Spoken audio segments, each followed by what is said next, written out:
Good day, everyone. Welcome back to Naija History Vibes with Recent King. So today we are diving into a wild day in the Nigeria history. And what could that be? The Udoji Salary Award of 1974. Now picture this. Oil money was booming, pumping here and there. Government was cashing out in oil money. And the civil servants were about to get a double raise in salary. What do you think would be the outcome? Chaos? Was everyone happy? Jeremiah Udoji was in charge. Baba was about to turn Nigeria government with his plan to change the government forever. Now let's dive into it.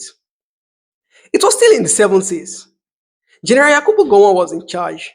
Before now, there was already an Adebo reform in 1971 that suggested that the civil service needed restructuring and all of that. So this was in 1972.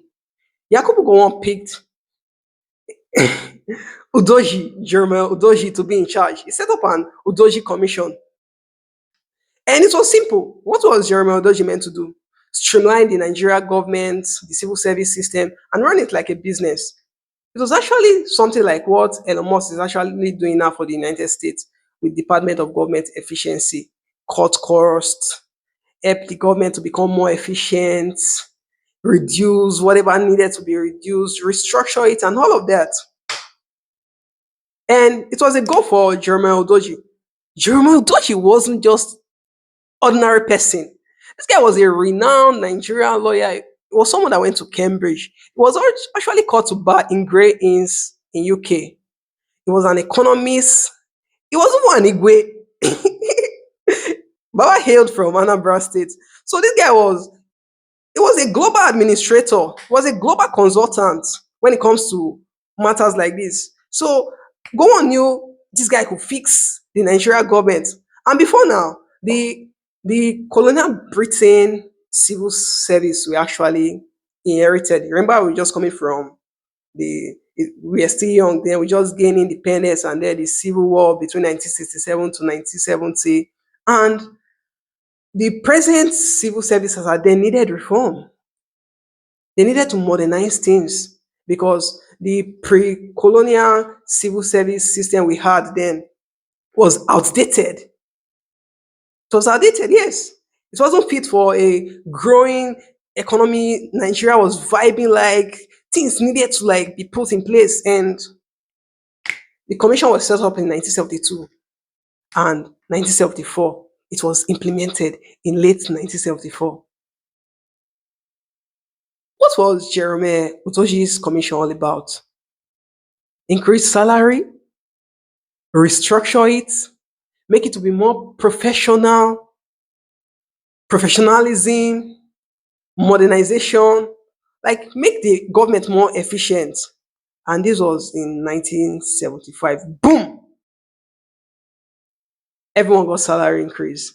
Funny enough, the salary was actually backdated for everyone to be paid in arrears. So imagine, like, this is something that normally we just say, oh, now they call day break for Nigeria. That kind of thing.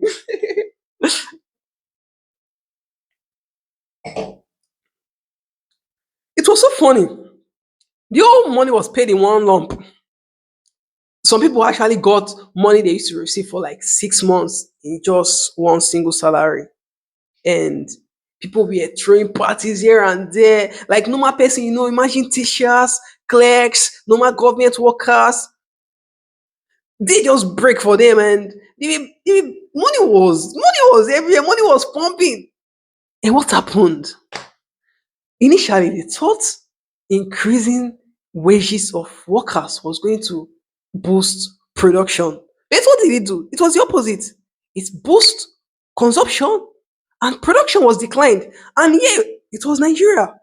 We depend on imports. Most of the things we consume are actually imported. This has been back in the 70s. We actually depend on imports. And what happened? It was crazy. Everyone was just buying stuff here and there. It was that inflation had to rise from actually 13% in 1972 to 30, over 34% in 1975. It was so crazy that you couldn't even get yam to buy. You couldn't even get rice to buy. You had your money, but Imagine, like, for those of you that live in Lagos, you know how Mandilas market, everything is, Jango Tedo market, you know how normal Lagos Vibrant market is on the normal day. Imagine you get into the market now and full stuff to buy. Crazy, right? That was what it caused. That was what happened. Price skyrocketed 2x, 3x. And you know, on a normal day, when a system is broken, people capitalize on it. Importers, government officials, they were cashing out from this. Goods were being ordered. Custom officers that were in charge of normal distribution and all of that, of bringing goods, they were holding it. That there was hunger in Nigeria. But the funny thing was that Yakubu Gowon never admitted it.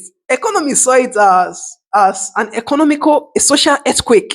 But Yakubu Gowon, he said no one actually rejected the award. Do you expect Nigerians to see money and reject it? No.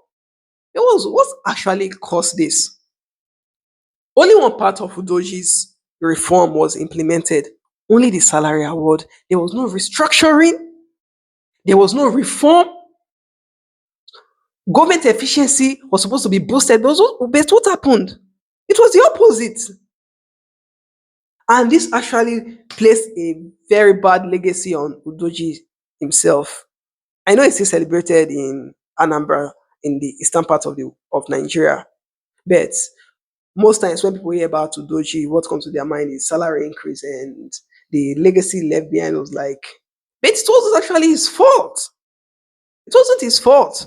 Funny enough, the NPM Udoji was trying to adopt, this was even a precursor to actually the NPM, the new public management that later on most global economy adopted for their public administration.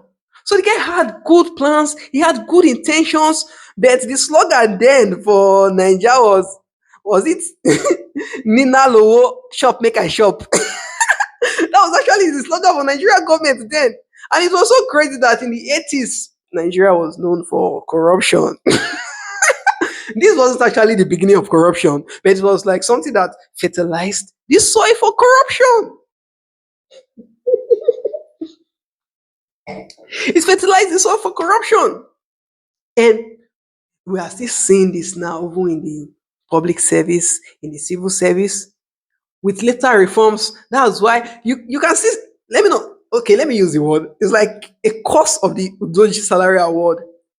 The ghosts are still seen in Nigeria parastatals. The ghosts are still seen in Nigeria government. That's why you could see in different other reforms, like in the 1988 reform, even the 2003 Obasanjo civil reform. You can see that just because of the Udoji reform wasn't implemented from the very foundation, you can still see that we still need a reform in the Nigeria government. So you can see the ghosts are still seen. This is why Nigeria still need restructuring, reform, and this was actually a basis for corruption. We put political populism over long-term structural development. That's the Nina Lowo chop make I chop. The Nigerian government was just foresighted. Yeah, this is in retro. So we are just looking at how it affected Nigeria, and how the ghosts are still seen lingering in Nigeria's government today. Some of you may have relatives that have come of age. You can just ask them, how did this reform? Like, if you really want to know, like, how this thing affected the average Nigerian back then, you can just ask grandpa, grandma. They have tales to tell you. Imagine, I remember last year thereabouts when Yam went to my wife. Well, like how many months we not eat Yam in Lagos. Was it not 2024 year? Abi 2024, was it 2024 year when it was all over the news? People go say, "Oh, Yam na gold now, Yam na gold now." But in the era of the Udoji Salary Award, Yam not there. You couldn't even get Yam to buy. Imagine how crazy is that? You couldn't get basic stuff like salt. You couldn't get basic stuff to buy. But yet, go on say, Naija no reject the award. And he praised himself.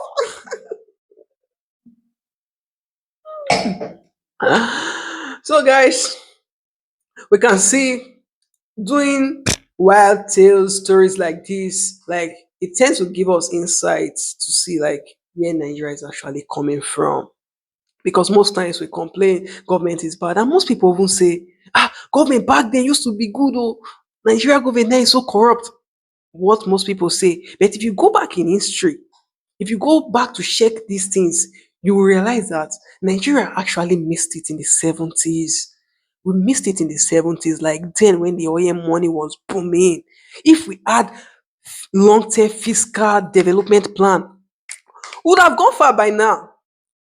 Country, if you do research and compare it to countries like UAE back then, they were not among. But right now you can't compare it. So it's crazy.